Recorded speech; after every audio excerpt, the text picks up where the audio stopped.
ज्यांना बहुमत मिळतं त्यांना सत्ता स्थापन करण्याचा अधिकार आहे.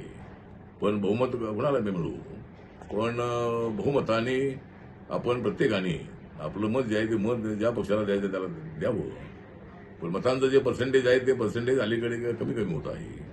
एक तर जो 80 ते 85-90% मतदान व्हायला हवं. आणि त्या दृष्टिकोनातून माझं सगळ्या मतदारांना आव्हान आहे की ज्या पक्षाला ज्या उमेदवाराला आपल्याला मतदान करायचं आहे त्यांना आपण मतदान करावं.